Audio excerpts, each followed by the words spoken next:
Servus halt auch. Servus. Das ist gerade eine absolute Premiere, ist mir aufgefallen. Ich habe jetzt ein paar von den alten Podcasts geschnitten. Und eigentlich läuft es immer so ab, du hockst da und ich hock mich genau mit diesem Geräusch hin. Die Leute werden sich auch fragen, warum immer noch hier aufstehen muss. Ich habe noch ein Geschenk für dich. Danke. Das ist nicht von mir, sondern vom Sven. Das hat er mitgeschickt. Geil. Ah, mit dem Cider, oder? Genau, mit dem Cider, der von uns noch eine Freundschaftsbank kriegt. Vielen Dank, Sven. Ja. Geiler Typ. Das ist, ich habe einen Aufkleber gesehen, Beats Fire? Firebeast, fuck. Genau, ja. Das hat einen sehr netten Brief geschrieben. Aber noch nicht, lesen wir auch noch durch. Ja, sonst wiederholen wir uns. Nein, ich sag danach, lesen durch. Merci, Svenny Boy. Merci, ja. Habt ihr den Cider schon probiert? Nein, wir haben gesagt, warten wir auf die. Geil. Ja. Bist du Cider-Fan? Ich weiß nicht. Ich weiß auch nicht. Das Harry ist ist ein Apfelwein, Cider-Fan, oder? glaube ich. Ja. Im Urlaub fahre ich hin und wieder auf die Dosen rein, weil die oft ziemlich cool designt sind, Ja. so wie die auch. Und ich glaube, ich war das letzte Mal enttäuscht, aber Ja. wenn uns jemand einen guten Cider schickt, dann du, glaube ich. Ja. Wir haben noch eine kleine Veränderung. Ich weiß nicht, ob ihr es auf dem Podcast sieht. Aber wir haben da noch einen kleinen Wegbestreiter jetzt noch mit dabei. Hey, Papi. Papi. Geh mal auf. Schau mal da. Oh, das ist der Papi. Sag einmal Hallo. Komm. Bleib mir nicht. Das ist jetzt unser neuer Studiohund. Ja. Ich glaube, man sieht ihn gerade 0,0, aber ich möchte nicht hochheben, weil er ein Dackelmischling. Ja, Und der hat da keinen Bock drauf. Ja, das der ist- scheißt komplett auf euch. Ja. Aber er schmeißt gleich mal ein Stativ um, aber das macht er überhaupt nicht. Ja. Leck mich, was hat denn er für eine Schwanzkraft da hinten? Da. Darum. Komm da her. Schaffst du? Ah, jetzt ist er auf der anderen Seite. Hier ist er wieder. Ja, okay, dann. Er sagt es das nächste Mal. Ja, vielleicht auf den Schoß nehmen. Ja, das ist ein Problem mit der Leine. Ja, der kommt schon mal noch. Wir reden jetzt ein bisschen, vielleicht ergibt es dann. Ah, da kommt der. Ja, Oi, da ist er, der Papi. Hallo. Seht ihr diese Augen? Das sind die Augen, die aus unseren Gesichtern treten, wenn wir Tiere sehen. Weil das ist das Einzige, was uns so richtig glücklich macht. Und der Poppy ist eine Seele von einem Hund aus Ungarn geholt, Ungarn, oder? ja, aus dem Tierheim, genau. Von der Tiervermittlung. Und da haben wir den gesehen und haben wir gedacht, den holen wir uns, gell? Ja. Du hast es verdient, in der besten Familie aller Zeiten zu leben, und zwar in der Los Brutalos Familie. Ja. So, dann kommen wir gleich zum Tierfakt. So, Poppy, jetzt geh. Du hast Ja, genug, schon. du hast genug Scheinwerferlicht auf dich gezogen. Na Mann, das ist immer für die Likes. Tja, jetzt bin ich mal der Kleinste hier im Podcast. Ja. Das ist wahnsinnig große, komische Weine. Ja, mir ist gerade nichts eingefallen. Ja, was aber ich sonst trotzdem mit dem gut. Hund gemeinsam habe. Wenig braune Ich Augen. wollte gerade sagen, er hat wahrscheinlich eine größere Balls als ich, Ja. aber er ist ein Mädel, gell? Also ein Weiberl, ja. So was Knuffiges. Na gut. Naja, nur von der Oma. Hast du gewusst, dass die Verdauung einer einzigen Mahlzeit bei einem Faultier bis zu 2 Wochen dauern kann? Nicht ganz. Ich habe gewusst, dass es lang dauert, aber nicht so lang. Zum Vergleich, bei Menschen sind es ca. 24 bis 72 Stunden. Okay, 2 Wochen, das ist schon stramm. Ja, Ja, Faultiere erden mich auch brutal, ja, muss ich sagen. Aber hast du schon mal ein Faultier schreien hören? ja. Klingt nicht schön. Nein, das ist Das tut mir nicht. richtig leid, weil ich finde, ein Tier, das eigentlich so gar nicht existiert, also das ist so langsam in seinem Dasein ist, dann schreien zum Herrn, das hat irgendwie Ja. was Schlimmes an Das ist sich. nicht so schön. Ne? Nein. So ein Faultierbaby, wenn es nach der Mama schreit, nächstes nicht dabei gewesen Nein. sein. Die sterben ja oft, wenn es zum Scheißen, weil die müssen vom Scheißen vom Baum runter und dann oft sind sie schnell noch wieder wenn ein Wasser kommt oder so. Ja, warum müssen die runter? Das weiß Bist du ich sicher, nicht. dass das irgendwann zum Essen, dass sie was essen zum Essen? Aber für irgendwas müssen sie runter. Ja, Weil ich glaube nicht, dass sie die runterhocken und dann. aber essen dann sie um. Das machen sie die ganze Zeit. Ja, aber Essensbeschaffen ja allgemein vom Baum, gell? Ja. Schreibt es mal in die Kommis, warum Faultiere von den Bäumen essen. Ja. Wochenrückblick. Ja, das wäre jetzt. Also, ganz kurz, ich bin ja gerade im Urlaub. Ich mache gerade Burnout, jetzt kann ich das sagen. Ja. Also, das Burnout. Der ganze Erfolg stresst mich so sehr, dass alle 2-3 Wochen einen Song rausbringen, Ja.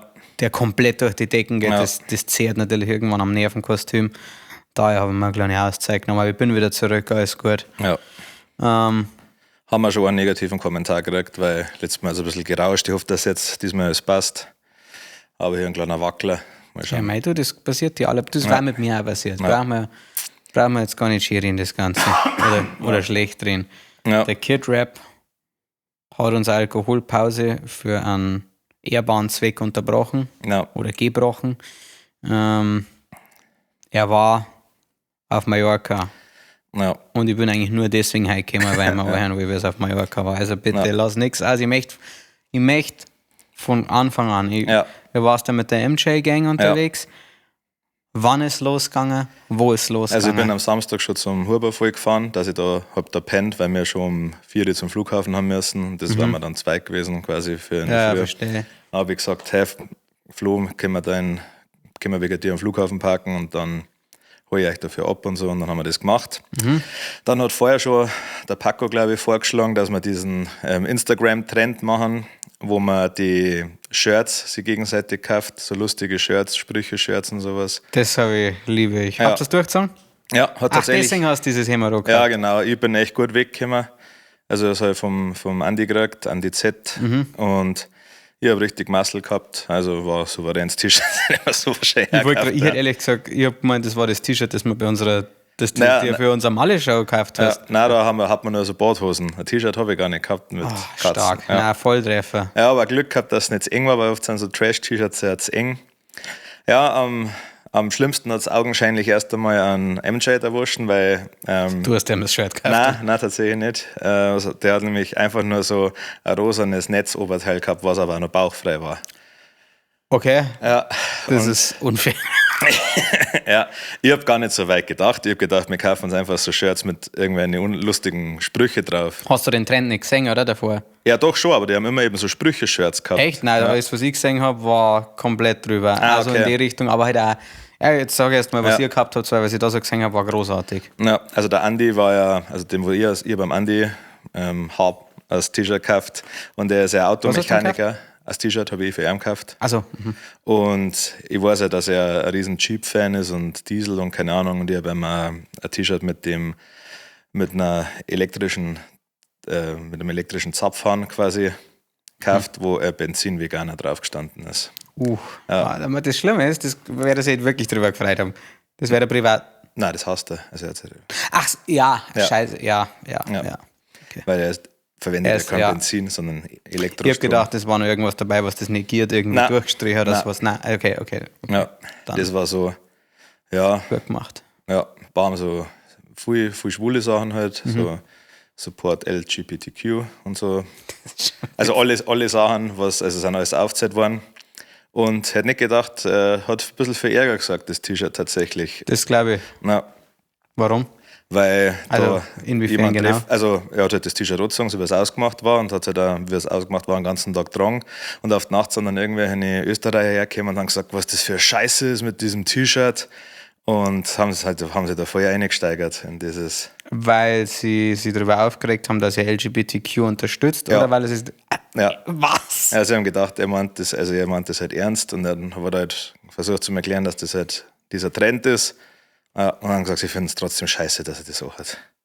Boah, da muss ich sagen, er war, glaube ich, ehrlich gesagt ein bisschen fad geworden. Ich habe auch gesagt, also wenn du dich vor einem T-Shirt so provozieren lässt, dann bist du einfach ein Trottel. Waren die mehr als ihr? Ich war da nicht dabei, das haben sie mir dann verzeiht tatsächlich. Ja. Warst du schon auf Order, oder? Nein, irgendwann hat sich mir ein bisschen zerteilt. Okay, aber ja. Ich weiß gar nicht, was sonst noch alles für T-Shirts waren. Ja, viel so. Einer hat noch ein bauchfreies T-Shirt gekriegt, so ein Crop Top. Was hättest du jetzt gemacht, wenn du das Netzshirt gehabt hättest? Ja, jetzt über das normale T-Shirt dazusagen. Aber habe ich mit dem Andi auch drüber geredet, der hat gesagt, er ist froh, dass ich ihm gezogen habe oder zugewiesen gekriegt habe, weil ich ja weiß, wie das ist, wenn man ein bisschen einen Ranzen hat quasi. Der Andi? Ja, der hat schon einen Bauch. Kleiner.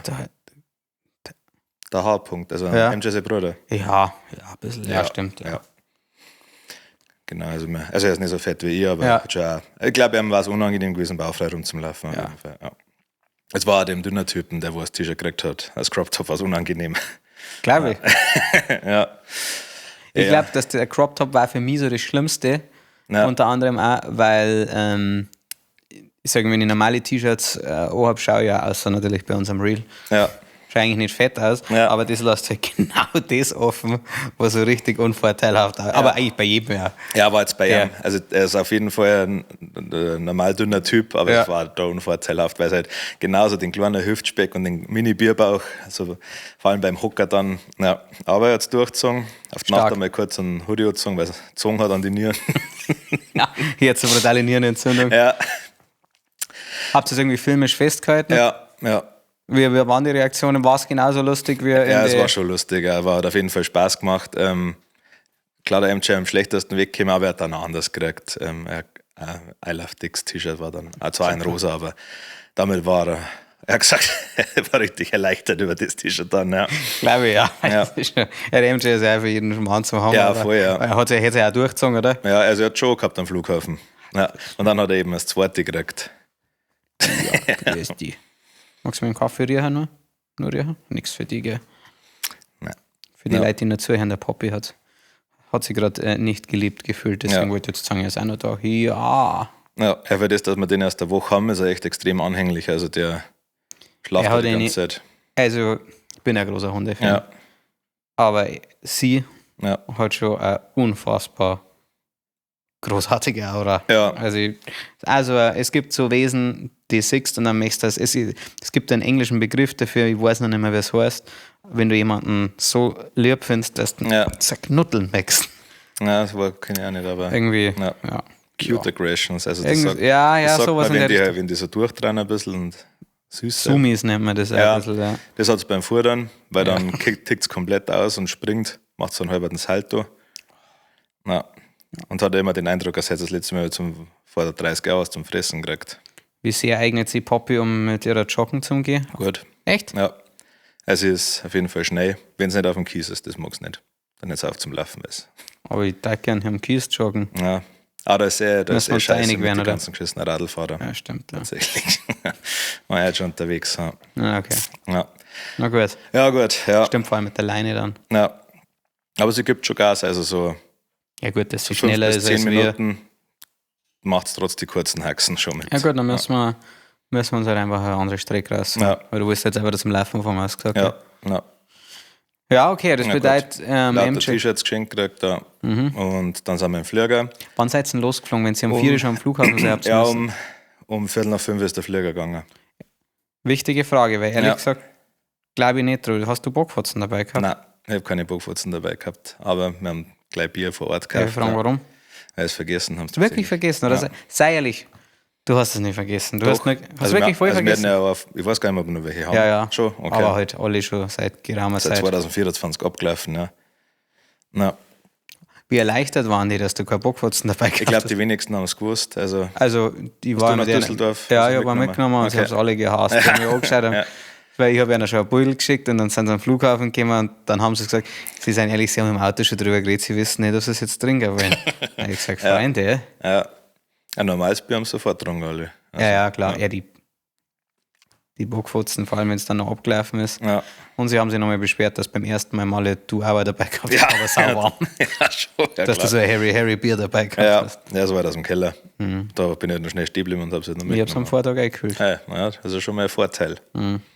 Ja, eben, weil ich entschieden habe, dass wir jetzt Knickert sind, einen Sitzplatz zu reservieren, weil das auch 12 Euro pro Person kostet. Gar für einen scheiß 1,5-Stunden-Flug. Ja, sind wir dann halt relativ zerteilt geguckt. Und ich bin neben 2 Österreicher geguckt und die waren schon bummvoll. Geil. Bummvoll, also so Endlevel besoffen schon. Und Entschuldigung, kennst du das, wenn du eine Frage stellst, aber nicht die Antwort, die nicht mehr an die Antwort erinnerst, wann seid ihr geflogen? Also um 4:45 sind wir geflogen. Oh, krass. Ja.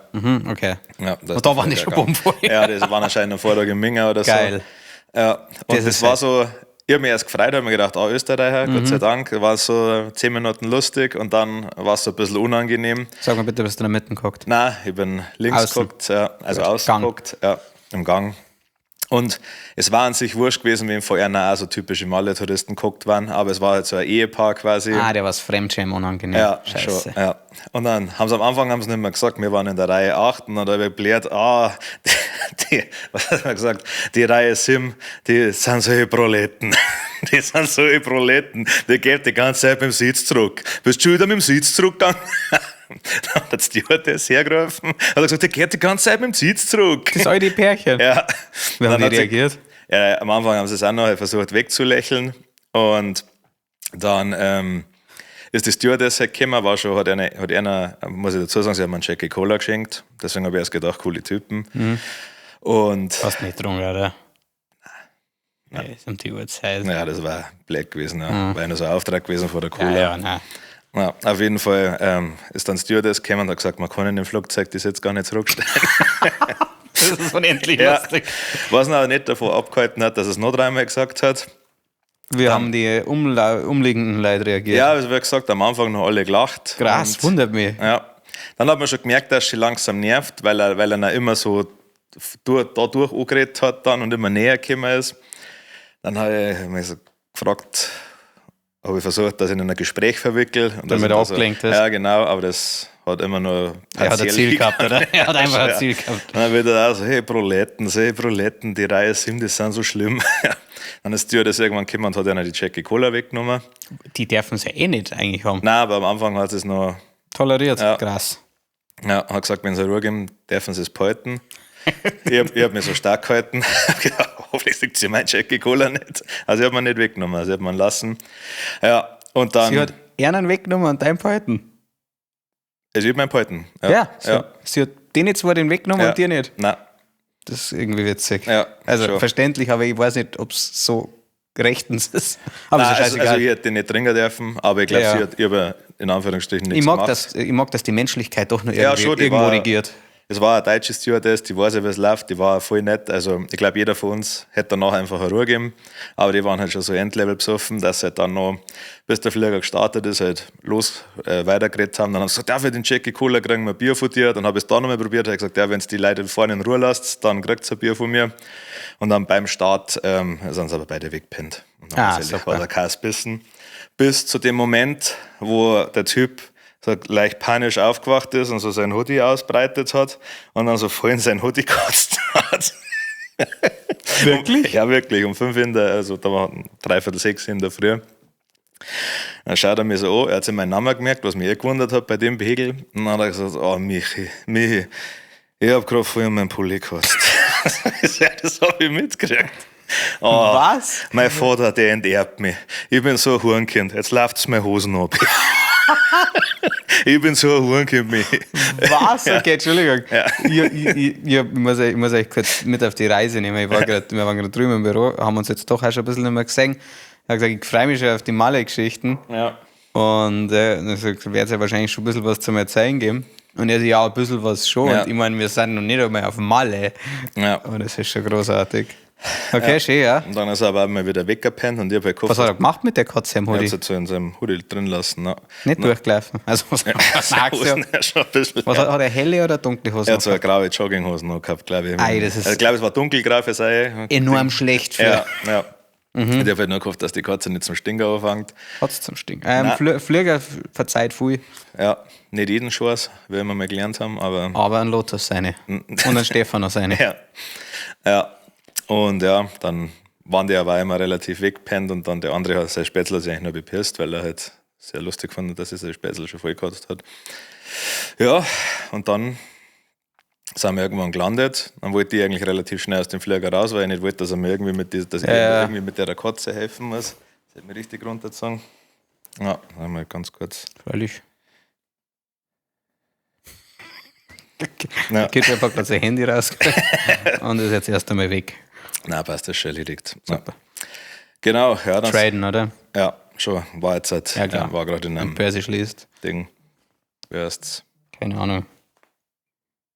Ich muss jetzt meine App holen Ja, zum Traden. ja. Ja, dann sind wir gelandet. Dann relativ alles reibungslos hingehauen. Haben gleich so einen Bus gefunden, wo alle 11 Leute reingepasst haben. Der hat nur einen 5er pro Doch, Person 11 verlangt. was? Ja, Weißt du, was cool gewesen wäre? Wenn es der 12 gewesen wäre. ja, Er läuft nicht davon nächstes Jahr. ja. Mhm, ja. ja, sorry. Ja, hat er noch einen 5er pro Person gekostet, was ich echt günstig gefunden habe. Schon, ja. Also 60 € oder 55 € dann da hin. Mega. Dann haben wir auch gleich 3 Zimmer im Hotel gekriegt, obwohl es ja 8 in der Früh war. Okay. Haben wir da unsere Zeige reingeschmissen. Das ist die Kid-Rap-Magie. Ja, ich weiß nicht, ja. Hat er der MJ bucht, das Hotel. Und Egal, du bist dabei gewesen. Ja. Der MJ hat ab und zu eine ähnliche Ausstrahlung wie ich, finde, ist ein bisschen. Ja, stimmt. Also nicht ganz so. Nicht so cool. Nicht so verhurt. Nein, weniger so, ausländisch ein bisschen. Ja, genau. Aber ähnlich ab und zu. Ja, und dann sind wir eigentlich schon 4 zum Megapark. Dann haben wir uns eine Bratwurst gekauft oder einen Döner kurz davor. Super. Noch ein Bier auf dem Weg. Das habe ich schon geholt, bis die anderen herunten waren. Wie viel Uhr haben wir es da gerade so gehabt, bis alles erledigt war? Also ich glaube, wir waren kann ich sogar nachschauen, weil ich da mit dem Lotus gestimmt habe. Ich glaube, um 10 oder so waren wir im Megapark. Krass. Ja. Oder noch eher, halbe 10. Ja, halbe 10, 10. Wann macht denn die auf? Ich glaube um 11 gibt es ein Freibier. Eins. Ist das wieder so? Es ist nicht so wie früher im Bierkönig, wo es eine Stunde Freibier gegeben hat, einfach so die ganze Zeit. Sondern wenn du schon ein Getränk bestellt hast, kriegst du halt am Tisch 1 bis 2 04er Biere hingestellt. Ja, je nachdem, wer sympathisch du die Bedienungen bist. So. Ja. Genau. Da hat man der Lotus. Der Otto war ja nicht dabei. Ja, da hat man der Lotus noch geschrieben, weil der war auch gerade da, ob wir uns noch treffen wollen. Da waren wir schon im Megapark und der war schon relativ voll, weil der letzte Tag vom Opening war. Und dann habe ich ihm geschrieben, ja, sie können gerne im Megapark kommen, aber ich werde jetzt nicht irgendwo anders noch hinschauen. Ja, und dann. Sind nicht gekommen. Nein, sind nicht gekommen, aber haben wir auch schon eine Stunde später dann zum Flughafen müssen. Ach so, ja, gut. Also ist jetzt war insgesamt kompletter Schmarrn. Ja, also es war für die noch ein Bier gewesen vielleicht und noch mehr ein riesen Umweg wahrscheinlich. Ja, und dann ist es auch schon mit dem Säulesaufen losgegangen. Geil, habe ich gesehen. Ja, und dann, so hat der Tag so seinen Lauf genommen. Also am Anfang hat es relativ lang gedauert, weil der erste Act dann erst um 12 Uhr so richtig angefangen hat. Also war vorher immer so eigentlich wenig Musik. Das hat sich ein bisschen gezogen, aber dann haben wir auch schon die Säulen reingeschäbert. Das ist genau das, was in dem einen Reel, oder in dem Podcast, wo wir schon mal erwähnt haben, wieder das. Es ist aber im Megaparks oder egal, wo du dich hockst, du stehst dir erst einmal hier, wartest auf deine Säule und im Endeffekt stehst du erst einmal da und denkst, fuck, alles, was ich jetzt vorhab aktuell, mein ganzes Tagesziel ist momentan steh und oft, wenn es dann noch laut ist, die schlecht verständlich zu unterhalten. Aber das verliert komplett an Bedeutung, sobald dann die Säule kickt. Und wie gesagt, das ist. Ja. Also dann, wenn es relativ schnell mit der Säule, also eigentlich so ab dem Moment, wo du da bist, das einzige Bier, was ich da noch getrunken habe, war halt das Freibier, das wir noch gekriegt haben. Und dann, glaube ich, den ganzen Tag nur noch Schnaps gesoffen. Wie ist das bei dir? Du sagst ja oft, also das habe ich selten, dass ich sage, okay, es ist einfach, geht kein Bier mehr rein. Ja. Das ist bei Säulen nicht so, oder? Nein, also das ging tatsächlich. Ja, also irgendwann vielleicht säuremäßig irgendwann einmal, wenn es die ganze Zeit eine Wodka-Lemon-Säule. Ja, das war die erste und die zweite war dann schon der Skinny Bitch. Skinny Bitch, genau. Und ich glaube, der Heiko war so geistesgegenwärtig und hat auch ein Ding. Heiko. ein Ding mitgenommen von das, was wir jetzt immer da haben, Fuck von Moor. So ein Sirup. Ja, und einfach Ja, das ist echt relativ geil geschmeckt. Ja, bringt, also, was hat das für einen Vorteil? Also, es hat ein Skinny Bitch mit Sirup, Ding, das machen also, die ganzen jungen Wilden. Ne? Ja, hast halt weniger Zucker und ich hab's auch aber lieber irgendwie einen Wodka Lemon tatsächlich. Cool. Ja, dann waren wir im Megapark und dann wir waren lange im Megapark, dann sind wir mal 4 ins Bomboleo, glaube ich, kurz im Bierkönig. Und waren wir am Bomboleo? Ich erinnert mich nämlich, jeder redet immer vom Bomboleo. Es ist direkt neben dem Megapark, direkt neben dem Bierkönig. Einfach relativ viel Terrasse und so. Erinnert mich null. Kann sein, dass wir da waren. Ich weiß aber nicht. Komischerweise habe ich ein paar Erinnerungslücken. Ja, okay, Ja, und dann ist ja schon viel sehr verschwommen. Und dann, ist jetzt nichts wirklich Erzählenswertes, glaube ich, mehr passiert. Das ist das Geile. Ja. Du weißt nicht, was du den Tag über gemacht hast, dass du glücklich bist, viel Scheiße erzählt hast. Ja. Und dann waren geile Weiber da, waren mit fette Titten. Waren mit richtig fette Titten da. Das ist aber nicht schön. Richtig fette, schöne Titten. Da Foto gemacht. Nur. Gut. Kein Speicher mehr auf dem Handy. Die ganzen fetten Titten. Ja. Es war wieder so ein Bekanntschaftszufall von die Langenbacher, nicht von mir. Ja. Einer von denen hat einmal sein Geldbeutel verloren und die anderen sind schon im Flieger eingestiegen. Ja, der Hannes. Genau, dann hat er zurück müssen. Und war die wieder da? Die war wieder da, ja. Die, wo er da im Zimmer aufgenommen hat, der mir Geld gegeben hat, dass er heimfliegen kann. Die haben wir doch schon mal irgendwo getroffen, nochmal. Nein, das waren andere. Nein, ich glaube, da warst du nicht dabei. Ach so, okay. Oder am Bartelmarkt, irgend sowas. Kann sein, ja. Ah, wurscht, ja. Genau. Die waren dann auch kurz dabei, mal irgendwo. Und dann, ja, irgendwann ich glaube um 11 Uhr oder so am Abend, erst waren wir waren dann lange im Bomboleo. Dann sind wir haben sie kurz hingelegt oder so.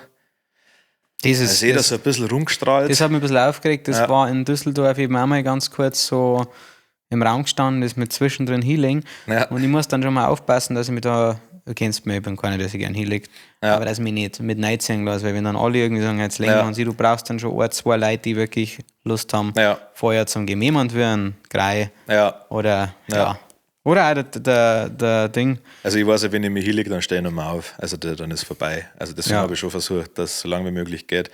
Und irgendwann, also der Michi und der Andi sind ja sehr aufs Essen fixiert auch, da ich jetzt mal sagen, die essen gern und viel, auch wenn sie beim Saufen sind. Und dann habe ich die in einem Restaurant irgendwo wieder gesehen, war ich schon jenseits. Also wann hat sich das aufteilt? Also wo warst du alleine unterwegs? Ja, kurz im Bomboleo, aber dann, du hast ja dann immer wieder jemanden getroffen, weil die ja überall verteilt waren. Also, geil. Dann waren wir, glaube ich, nochmal im Megapark, ja. Also ich war schon immer mit irgendjemandem unterwegs, und da war ich kurz einmal allein, und dann bin ich weiß nicht, ob ich jemanden, dann glaube ich, haben sie mich gesehen, dass ich da gerade so rumstrahle, und dann haben die gerade beim Essen, sind ohne die Essen gegangen. Der Flo, der Andi und der MJ, und dann habe ich mich da dazu geguckt, und der Kellner, der hat uns richtig gehasst, weil wir halt schon so besoffen. Also wir waren. Aber das muss er doch gewohnt sein. Ja, das muss er gewohnt sein. Und ich glaube, ihr seid ja, also du und okay, alle. Nein, ich meine, du bist auch besoffen zu Kellner nicht unangenehm. Ja, nein, also es war eigentlich. Bei den anderen weiß ich es ehrlich gesagt nicht. Der MJ auch nicht wirklich, der MJ ist eher lustig. Ja, nein, es war, glaube ich, die Sachen, die passiert sind, waren dann unangenehm, weil der MJ und ich sind halt nebeneinander geguckt, dann hat er aus Versehen seine Flaschen umgeschmissen, dann hat der Kellner das gerade weggeputzt, dann bin ich halt mit meinem Glas da gestanden, und das ist mir dann anscheinend aus der Hand gefallen. Habe ich anscheinend gesagt, das geht jetzt eher auf mich, oder so. Wenn es sonst gewinnst, ein Glas fallen lässt. Ja. Du kannst ja nicht unkommentiert lassen. Ja. Und dann hat der Kellner halt noch meine Scherben wegmachen müssen und wollte nicht, dass ich wegmache. Dann habe ich dann noch gleich auf sehr ekelhafteste Art und Weise noch irgendein Steak gegessen oder so. Ja, dann sind wir. Hast du wenigstens ein gutes Trinkgeld gegeben? Ich weiß gar nicht, wer da Zeit hat. Ja, ich glaube nicht. Ich glaube, aber das passt bei denen ja auch. Also da ist immer voll entspannt, ja. Schon, ja. Ja, dann sind wir in den Rutschbahn runter. War ich auch noch nicht. Ja, dann bin ich in den Rutschbahn runter. Dann hat der Andi uns alle ein Weißbier bestellt. Dann habe ich es genommen, einmal getrunken und gesagt, ich gehe jetzt heim. Geil. Dann bin ich heim. Einfach so. Hotel, gesagt, aber irgendwie cool, dass du da so ein wie so eine Drohnenheimkehrfunktion hast. Ja. Du sagst, der Akku ist leer. Ja, du wirst lachen, aber ich habe noch gewusst, wie ich die Rutschbahn runterrutsche. Und dann bin ich in meinem Hotelzimmer aufgewacht und bin richtig erschrocken. Weil ich so, fuck, Alter. Wie viel Uhr warst du, weißt du das ganz grob? Ich glaube, es ging da, also es war, glaube ich, so 11 oder sowas. Ja. Aber trotzdem, wenn du halt auch wieder seit 5 Uhr saufst, dann ist das schon. Wer war dann unterwegs von denen? Ja, mit denen ich beim Essen war auf jeden Fall. Also der Halbervoll, der MJ und der AJ. Die auf jeden Fall. Die anderen weiß ich nicht, ob die noch irgendwo anders waren. Ich war mit dem Johannes im Zimmer, der war schon da. Ja. Hey, der Hannes ist ja auch ein wilder Hund, oder? Ja, schon. Ein paar haben wir am Vortag schon gesoffen, weil sie irgendwie Stammtisch gehabt haben oder so. Klar. Ja, klar. Kommst nicht aus. Ja. Das war mal mein Traum. Nicht, dass es braucht, aber am Vorabend, so wie es die Österreicher gemacht haben, Minga, durchsaufen und dann um 4:45 fliegen. Ja. Aber eigentlich ist das überhaupt kein Traum. Das ist dann wie wenn man nach Wien nach Bangkok fliegt. Ja. Ja. Und dann am nächsten Tag aufgewacht. Das sind ja erst extreme Frühaufsteher. Dann war um 8:30 war schon Rabatz in der Gruppe. Das ist immer das Schlimme, wenn du. Wir sind da sehr gute Genossen. Ich bin keiner, der ewig schlaft, aber ich kann einfach griffig liegen bleiben, wenn ich nicht mehr schlafen kann. Ja.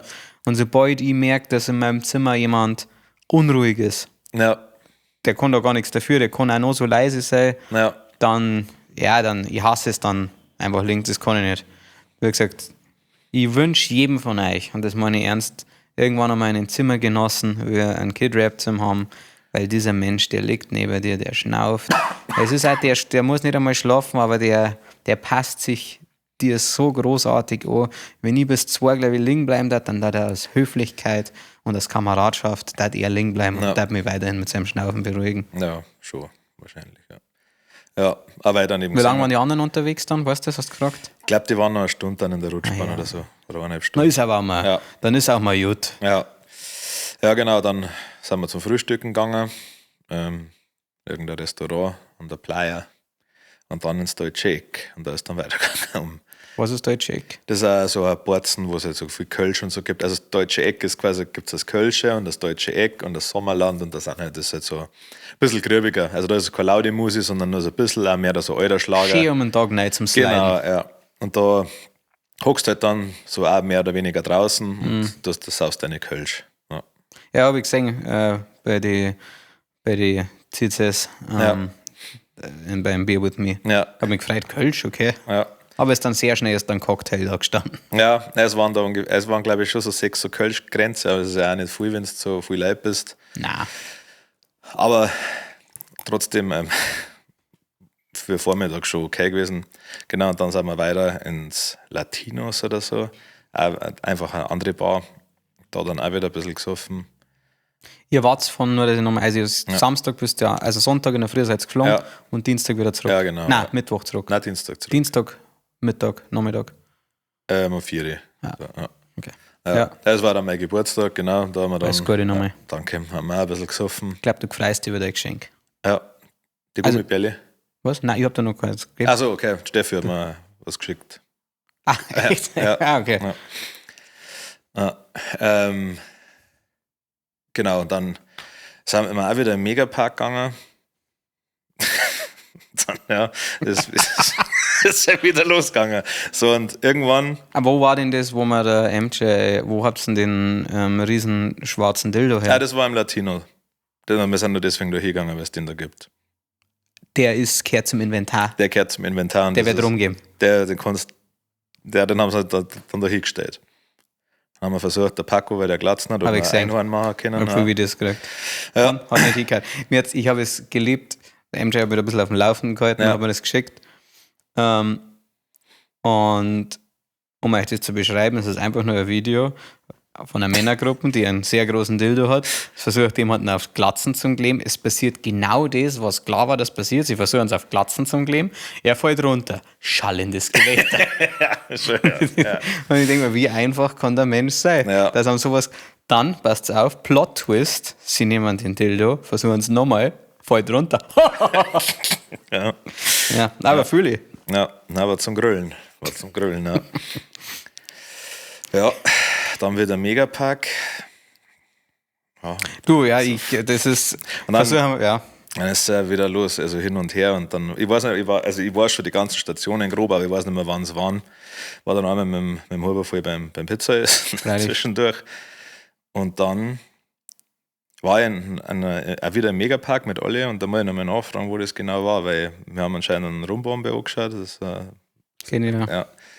Und ich weiß nicht, wo und das war. Jutz, spricht man die Jutz? Ja, die Jutz ist, genau, ja, das war, da habe ich mir dann geschickt. Die Jungen Zillertaler. Die Jungen Zillertaler, ja. Also vor Ort dann nicht mehr getroffen. Ich wollte nochmal, ich habe gesehen, sie haben uns bei Los Pedalos geschrieben und ich habe aber gesehen, dass das du schon gesehen gehabt hast. Aber du warst dann wahrscheinlich schon so voll. Ja. Und ich habe überlegt, ob ich da privat nochmal schreibe, dass sie uns geschrieben haben. Ja. Und dann ist mir gekommen, wow, du wärst schon so zu sein, vielleicht die haben um 5 gespielt und da waren wir schon alle wieder gut betankt. Aber da ist dann noch bis um 4 oder so gegangen. Also ich meine, die wissen ja, wir besoffen sind. Ja. Aber für ihr kennt sie euch schon? Ja. Ach so, war das. Ja. Ach klar, du hast gesagt, die sind auch so gut am Krug. Ja, schon die am Bock, auf jeden Fall, ja. Also wir waren jetzt noch nicht am Eskalieren, aber ich glaube, also sie kennen beim Songwriting-Camp halt irgendwann, oder? Nein, die haben mal einen Auftritt gehabt, wo ich auch mit der Anja war ich da dabei als DJ und da waren die auch da. Und dann Dani von denen, den haben wir auch schon mal irgendwo getroffen. Ja. Okay. Wir? Nein, ich. Ja, genau. Ja, und dann ist es halt wieder hin und her gegangen. Und dann, ja, Jutzis, lange im Megapark. Ja, und dann, ja. Jetzt muss ich nochmal fragen, schreibt man die schreibt man J-U-I-Z-Musik? Nein, Jutzi. Ja, Jungen Zillertaler. Macht viel mehr Sinn. Jutzi, ja. Ja. Genau. Wie oft bist du erkannt worden? Einmal wegen einem Podcast oder zweimal wegen einem Podcast. Das regt mich so Ja, auf. einer, das hat mich echt überrascht im deutschen Eck, war aus Hessen, also liebe Grüße an die. Ja. Und eine Mädelsgruppe hat dann die Wellensitticher Foto mit mir geschickt anscheinend, also die Podcast von Dani und der Ich kenne Wellensitticher.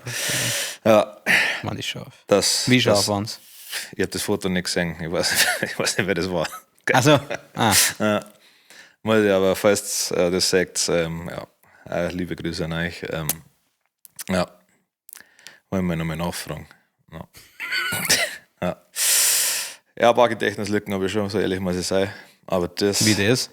ich weiß es auch nicht. Das hat jemand tatsächlich behauptet, dass sie vermuten, dass das nicht immer die Originalgetränke sind, die wo da ausgeschenkt werden. Ach komm, das glaube ich nicht.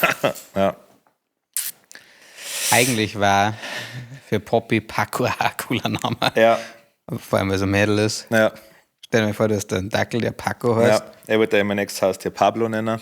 Oh. Ja, aber Nein, bei Poppy ist schon. ja, das war zum Tier haben wir ja schon geheißen für die Leute und war irgendwie süß und dann habe ich gedacht, lass es so. Ja. Versteht sie Ungarisch? Nein. Gössenem. Bosmek. Nein, aber tatsächlich versucht, die ganzen Kommandos auf Ungarisch zu sagen, weil mich interessiert hat, ob es was gelernt hat, aber nein. Schaut ein bisschen auf Körpersprache. Ja. Ja, genau. Und dann. Irgendein Highlight hat es einmal Stress gegeben, hat es einmal wieder die Anbaggerversuche gegeben. Das sind so die Sachen, die mich am meisten interessieren. Nein, Irgendjemand, der Streit gesucht hat. Ich glaube, einen haben sie ausgeräumt für uns. Cool. Ja. Wieso glaubst du das? Also ich weiß, ich möchte seinen Namen nicht nennen, Musst du dass also ich weiß, dass sie ihn ausgeräumt haben, ja. Ja. Also komplett, oder wie? 150 Geldbeutel, Euro Handy? haben sie ihn weggenommen. Also nur ein Geldbeutel? Ich glaube schon, ja. Aber ich habe es auch nicht mehr so ganz verstanden, weil das. Schade. Ich war der Einzige, der auf die Nachricht reagiert hat. Ich habe gesagt, hey, wie, wo, wann, was. Ja. Ja, gut, Aber oder dann- halb besoffen verloren. Ja, kann auch sein, ja. Auf jeden Fall hat er 150 Euro verloren. Ja, Sorry an der Stelle, für die tut mir leid. ja. Na, sonst war ich alles entspannt. Tatsächlich, also Streit hat es auch, doch, das, was ich vorher erzählt Ja. habe mit den Österreichern. Haben Sie es noch näher beschrieben? Also wer war da dabei? Also der, wo es halt. War das, nachdem du heimgegangen bist? Nein, die waren einfach so mal separat. Ich glaube, die haben sich kurz einmal, das war eben ein Teil davon, der wo sich mal kurz hingelegt hat. Und dann waren sie zu zweit unterwegs und haben die Österreicher getroffen. Sie sind zweimal blöd mit angeredet worden, zweimal von Österreichern, anscheinend.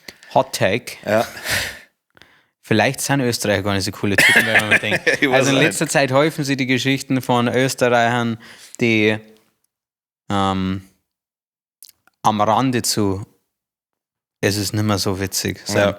Also ich bin ein großer Fan von den Ösis, ja, weil sie da brutale Säufer sind, aber sie sind schon auch viele Österreicher vertreten so dieses größere Urbüffitum. ja. Oder viele Österreicher sind mir zu festgefahren und zu überzeugt von einer eigenen Meinung. Aber das ist Ja, auch das kein ist- Österreicher-Ding. Nein, das ist wie bei den Kommentaren, wo ich auch sage, also wenn jemand ein T-Shirt anhat, das mir nicht passt, dann gehe ich einfach. Also es hat auch letztes Mal auch einer erzählt, dass sie eben einen zusammengeschlagen haben ich weiß nicht, ob es ein Ballermann war oder irgendwas, weil er ein Fußballtrikot gehabt hat und so. Dann denke ich mir, komm, also Also jetzt in der Hooligan, wenn du dich da triffst, okay, dann hat es euch Schädel ein. das Witzige ist, ich bin ja jetzt kein großer Befürworter dieser LGBTQ-Bewegung, einfach nur, weil ich glaube, dass was künstlich aufgebauscht wird, aber so wurscht. Solche Sachen bewegen mich dann dazu, dass ich sage, okay, jetzt ich Ja, kann selber also- das Ding voll unterstützen. Mir regt das so auf, also pass auf, ich hätte es verstanden, wenn man dieser LGBTQ-Bewegung angehört und dem ist das wahnsinnig wichtig, Ja. dann ist ja mir das auch scheißegal, muss Ja. ich dazu sagen. Und der sieht das T-Shirt und sagt, hey, der tragt das, um uns zu verarschen. Ja, Wenn man sich dann da hingeht und sagt, hey, Alter, was soll das? ja, Ist für eine andere Grundlage, als wir sie darüber aufzubringen, dass jemand ein LGBTQ-Shirt tragt, Ja. um die zu unterstützen. Ja. Geht der mir kaum was mit diesem scheiß T-Shirt. nein, Jetzt, also ich meine, wenn ich jetzt, es ist ja nicht einmal ein politisches Statement oder sonst irgendwas, also nicht. nein. Es Also, ist einfach nur, okay, wir lieben uns alle und man kann diese Art von Mensch, kann man mengen oder nicht, aber dann eben hinzugehen und zu sagen, hey, ich hasse das, dass du das T-Shirt tragst. Ja. Hast du keine scheiß eigenen Probleme? ja, nein, das Er beleidigt mit diesem T-Shirt niemanden. nein. Niemanden. Er kann die austicken. Ja. Sowas macht mich so sauer. Und dann frage ich mich mal, machen sie das, weil es einfach Streit suchen? Wollten sie die prügeln? Ja, das weiß ich auch nicht. Oder was ist das Ziel? Also was wollen Sie damit erreichen? Ich komme da nicht so wirklich eindenken. Also es gibt ja manche Sachen, wo ich sage, ich verstehe, dass manche Leute Angst haben vor was und deswegen dagegen sind, was auch immer. Aber ich komme mir nicht vor, also zumindest ist mir noch nie passiert, dass ich jetzt halt erstens habe ich wenig mit LGBTQ-Leuten insgesamt zum Tor, also sind ja doch noch auf dem Land. ja, aber so, also wir haben jetzt halt auch schon ein paar Schwule oder so kennengelernt und das war immer komplett, also war immer entspannt, also ich wüsste nicht, warum ich den hassen muss. Also ich glaube, also mal unabhängig, also ich möchte nicht zu tief gehen, aber die müsste ich komplett trennen voneinander. Leute aus dieser Bewegung und Schwule allgemein und aber wurscht. Ja. Also ich glaube nicht, dass einen Grund gibt dafür, so offensiv da, also außer du bist jetzt, nein, es gibt keinen. Also, nein, gar keinen. Ich schau mal kurz, wie lange wir so laufen. Weil ich wollte halt so auf 3 Stunden Ja. Wir laufen seit 41 Minuten. Ja, da schau her. Aber jetzt sei noch in Ruhe das Malle-Ding fertig, bitte. Ja. Das ist so viel ist dann nicht mehr passiert. Ja, mich interessiert dann noch mal, wie lange ist der zweite Tag dann gegangen? Ja, also ich und der MJ waren die letzten, glaube ich. Der MJ und ich. Der MJ und ich, Entschuldigung. Das war einmal weg. In der Rutschbahn und dann haben wir nochmal beim Essen. Ja, da ist der MJ Bank. Ja, da habe ich auch Hunger gehabt tatsächlich nochmal. Und ja, dann ich hab mir noch eine Bratwurst geholt und ich glaube, der MJ hat viel zu oft irgendeinen Burger gegessen. Ja, MJ ist jemand, der fast noch lieber Burger oder genauso gern Burger isst wie wir. Ja. Und das gleiche war so um 4, halb 5 irgendwann so. Oh, in der Früh? Ja, dann sind wir dann ins Bett da. Stark. Gut gemacht. Ja, da waren wir dann auch noch in der Rutschbahn. Zum Schluss waren wir noch zu Waren da Weiber mit fette Titten? Lecker am Arsch. Ja, ich hab fast keinen Platz gehabt. Ich hab gedacht, irgendwo ist Airbag aufgegangen. Geil. Dann ins Bett am nächsten Tag. Ja, also ich habe dann versucht, so lange wie möglich im Hotelzimmer zu bleiben, weil ich schon gewusst habe, ich muss heimfahren und wollte dann nicht mehr. That's a problem. Ja. Hast den ganzen Tag nichts mehr gesoffen? Nein, tatsächlich nicht. Aber wir waren dann nicht mehr so lange da. Also ich bin dann mit meinem Zimmerkollegen noch essen gegangen. Dem ist auch nicht so gut gegangen, deswegen wollte er nicht saufen. Ja. Dann sind wir zu den anderen ins deutsche Eck. Da haben sie sich noch, ich glaube, 3, 4 Pilzkränzchen reingepfiffen. Und dann sind wir auch schon zum Flughafen. Ja. Das ist, muss ich sagen, da sind die CCs eine Bank. Ja. Weil der ist am nächsten Tag auch immer noch dabei, was für mich immer sehr wichtig ist. Ja, nice. Ja. Dann schöne Heimfahrt gehabt. Ja, war angenehm. Also im Flieger sind ja dann alle erledigt. Nochmal. Ja, klingt eigentlich, ehrlich gesagt, wie ein perfekter Maleausflug. Ja, nein, keine Ausschweifungen, keine übertriebenen, nichts Unvorhergesehenes, kein Streit. Nein, also intern ja gar nicht. Also intern gab es gar keinen Streit eigentlich. Waren auch keine dabei. Okay, ich kenne nicht alle. Wie viele Leute kenne ich nicht? Ein Heigo, ein Paco. Ein Paco kennen wir schon, der war Bartelmarkt dabei mal. Ja. Der ist mit dem Auto gekommen. Freilich, der Paco. Ja. Paco ist ein geiler Name. Ja, ich habe einen Heiko vorher schon kennen vom Eishockey. Vom Hackeln. Ja, vom Hackeln, ja. Genau, und dann heim. Ja, und dann jetzt bist du hier. Jetzt bin ich zurück wieder hier. In die Scheißrealität. Ja, wieder zurück, wird schon, was ist heute Donnerstag? Ja. Ich bin immer noch nicht so 100% auf dem Damm auf jeden Fall, wieder Halsweh. Ja, gut. Ja.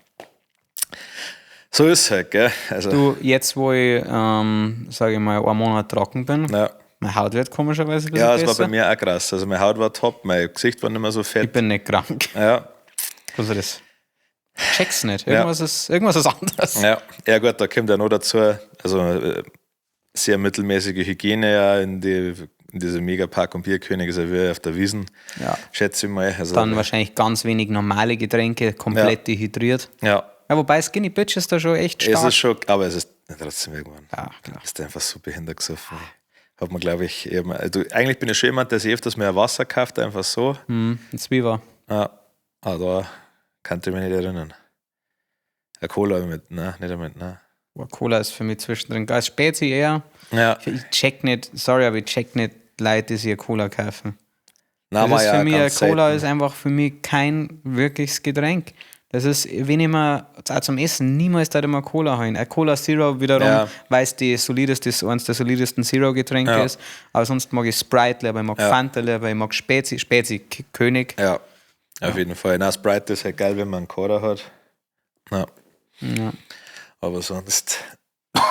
Ja, da brauchen wir jetzt da gar nicht. Was steht denn da? Es war um Lux Maxing gegangen. Ah, okay. Ja. Nein. Alles dann was nächste Woche. Wir können ja die Fragen noch durchballern. Ja. Die 5. Ja. Ja, dann schön, dass du wieder da bist. Ja. Gesund schaust du aus. Ja. Und nochmal alles Gute nachträglich. Ja, danke, ja. Was ist der männlichste Mann in eurer Umgebung? Der männlichste Mann in unserer Umgebung? Der Peis. Ja, stimmt, ja. Also rein vom Look her. Ja. Ist schon komplett durchtrainiert. Ein Kinn wie ein griechischer Gott. Ja. Körper wie ein griechischer Gott. Ja, gesundes Mindset. Nicht der Typ auch noch. Ja. Ansonsten. Security. Also, ja. Also er ist, glaube ich, so der Archetyp, wie sie damals Michelangelo einen Mann vorgestellt hat. Ja. Geh mit. Wer ist der weiblichste Mann in eurer Umgebung? Der Harry. Ja. Ich meine, ja, ist ein Vieh. Ja. Aber er hat eine schöne feminine Züge. Ja. Na, wer ist der weiblichste Mann in unserer Umgebung? Der Ronjel. Aber der ist nicht in der nahen Umgebung. Ja. Das ist eigentlich so normale Typen eigentlich. Nein, eigentlich haben wir keine. Ja. Tut mir leid. Sorry. Wäre Markus Söder ein guter Bundeskanzler? Keine Ahnung, weiß ich tatsächlich nicht. Ich mag halt auf privater Ebene, das ist nicht mein Fall. Ich glaube, er war besser wie der Merz. Also ich glaube, man kann nicht unsympathischer fast sein wie der Merz, wenn man... Ja, der macht das schon gut. Ja. Das stimmt. Ich finde, der Söder schaut auch nicht so klassisch bösewichtmäßig aus wie der Friedrich Merz. Also so Mr. Burns-mäßig. Ich kann seine Fähigkeiten in der Politik einfach null einschätzen, weil ich mich viel zu wenig damit beschäftige. Ja. Wie gesagt, für mich ist halt in erster Linie der Geruch störend, aber das soll ja nicht seinem Amt als Bundeskanzler im Weg stehen. Ich möchte einen Gutenberg wieder so. Ja, das war noch einer. Ja. Der hat was hergemacht, aber der war fast zu hübsch. Ja. Nein, das war einer, den hast du mal außen zeigen können. Ja, schon. Ja, jetzt hat der Friedrich Merz, also ein Klappergestell. Wie gesagt, einfach ein Scheiß, schaut einfach wie Mr. Burns aus. So ein Wiesel halt. Ja. Was ist das urbayerische Wort, was ihr benutzt? Das ich benutze? Also das, was ich kenne, ist nach wie vor Lurst. Lurst, ja. Ich benutze inzwischen auch, weil ich es so cool finde. Ja. Ansonsten... Das urbayerische Wort. Es ist halt, wenn es jetzt sowas wie Cannabis, also Cannabis benutze ich schon ein bisschen hin und wieder, aber das ist ja also wieder so Französisch. Ja. Der Trottoir, das sage ich täglich. Ja, ich weiß nicht. Oder den Parapluie. Ja. Oder Parapluie. Ja. Nein, ich glaube Kruzifix, Hakuzar, sowas. Sonst? Hamulare, ja. Eigentlich viel Flur, würde ich mal sagen. Ja, das ist schon ein Ding. Mai und Fei, sowas. Aber was ich als Gaudi halt oft sage, ist halt, ob es draußen wieder High ist, High und Aber und Nacht, dann sage ich auch gerne mal. Was gestern. Ja, ein Arbeitskollege von mir hat immer eben Fei gesagt, wenn es draußen glatt war, nicht High. Fei, ja. Okay. Ja. Aber vielleicht habe ich das auch falsch in Erinnerung, weil es schon lange her. Der Typ ist wahrscheinlich ein Volldepp. Ja. Nein, aber nicht, aber... Er wird den Podcast aber halt dumm. Ja, schon, ja. Sonst waren wir nicht auf derselben Gehaltsstufe gewesen. Welche Sportart findet ihr besonders sexy? Beachvolleyball. Ist krass. Aber auch wenn ich es nach wie vor unerklärlich finde, ich meine, bei dem die ganzen feministischen Aufschreie, die es so gibt, dass das bei Beachvolleyball meines Erachtens noch nicht angekommen ist. Also, dass es wirklich eine Länge der vorgeschriebene Shortlänge gibt und sie müssen kurz genug sein.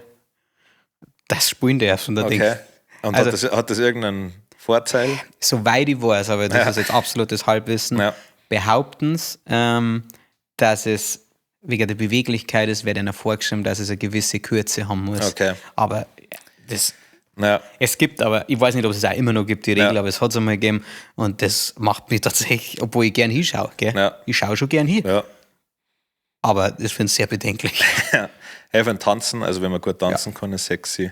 Ich finde aber auch ehrlich gesagt auch die Standardtänze, finde ich echt richtig, richtig sexy, wenn das eine Frau gut kann. Aber jede Art von vor allem, wenn es so irgendwie ins Lateinamerikanische geht oder so Salsa und sowas, diese Dinge. Pass auf, Ich finde Pole Dance nicht so wahnsinnig sexy. Nein. Ich finde, das ist zu bemüht. Das ist zu sehr drauf aus, sexy zu sein. Ja.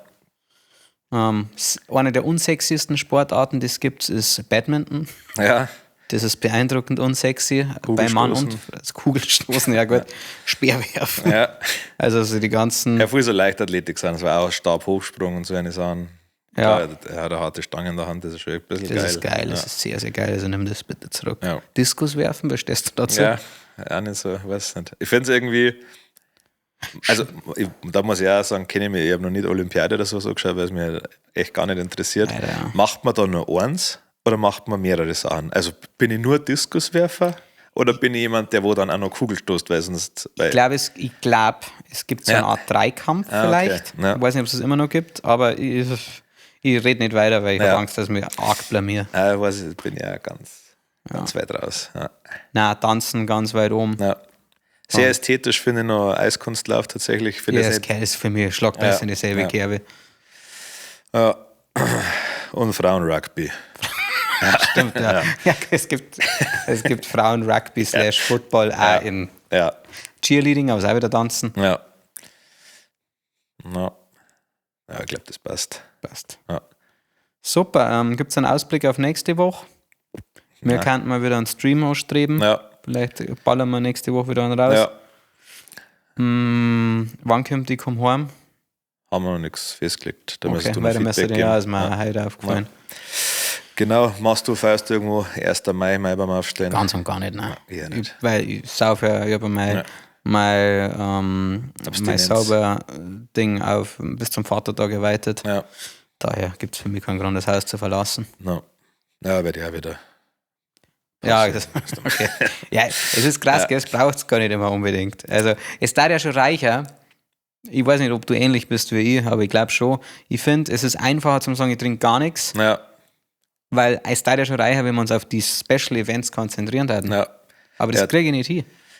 Ja, weil es dann irgendwann so einfach Gewohnheit ist. Dann, ja, also jetzt, schau mal, jetzt haben wir uns 1,5 Wochen nicht gesehen und zu 1000% hätten wir jetzt 2 gesoffen. In der kurzen Zeit. Also zu 1000%. Ja, ich glaube, dass ich immer noch voll bin, aber das kann schon sein. Ja, Schnaps wird jetzt eine Zeit lang nicht mehr saufen. Das ist Halt's Maul. Also. Nein. 2 Wochen auf jeden Fall. Ja. Glaube ich auch. Ja, gut, das habe ich schon zu oft aus dem Mund gehört. Das werde ich jetzt erst einmal, da werde ich jetzt einmal richtig zurückschauen. Ich werde in meinem Leben nie wieder kiffen. Kid Rap kommt nach dem Bierzeit heim, macht sich allein einen Topf und pennt ein. Mit der Bong in der Hand. Ja, weil sonst hätte ich nicht schlafen können. Ja, jetzt Maul. Gut, dann hat die letzten Worte wie immer der wunderbare Harry. Danke. Ciao.